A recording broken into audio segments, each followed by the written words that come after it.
Vote গণনায় মুচলেখা ভুল হলে চাকরি যাওয়ার হুঁশিয়ারি। মুচলেখা দিতে হবে গণনায় থাকা কর্মীদের।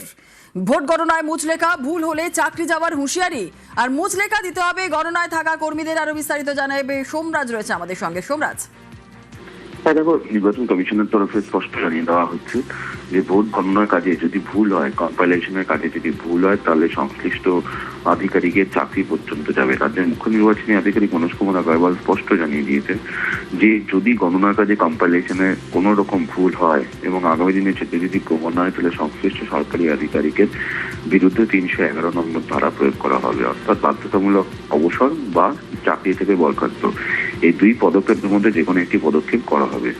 শুধু তাই নয়, রাজ্যের মুখ্য নির্বাচনী আধিকারিক এটাও জানিয়েছেন যে যারা গণনার কাজ করবেন, অর্থাৎ কাউন্টিং সুপারভাইজার, কাউন্টিং অ্যাসিস্ট্যান্ট বা যারা কম্পাইলেশনের কাজ করবেন, তাদের সবার থেকে আন্ডারটেকিং নেওয়া হবে, অর্থাৎ মুচলেখা নেওয়া হবে।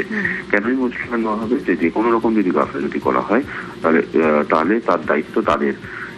এই মর্মেই তাদের থেকে মুচলেখা নেওয়া হবে, তেমনটাই সিদ্ধান্ত নিয়েছে নির্বাচন কমিশন। অর্থাৎ গণনাকে কেন্দ্র করে যাতে কোনো রকম ভুল না হয় বা কোনো রকম অভিযোগ না ওঠে কোনো সরকারি আধিকারিকের বিরুদ্ধে, সেই কারণেই নির্বাচন কমিশনের এই ধরনের নজিরবিহীন পদক্ষেপ, যেখানে তারা আন্ডারটেকিং নেবে, মুচলেখা নেবে। পাশাপাশি যদি কোনো সরকারি আধিকারিকের বিরুদ্ধে যারা কম্পাইলেশনে কাজ করবেন যে গাফিলতির প্রমাণ ওঠে, অভিযোগ ওঠে এবং তা যদি প্রমাণ হয়, তাহলে সংশ্লিষ্ট আধিকারিকের চাকরি পর্যন্ত যাবে। বেশ, ধন্যবাদ।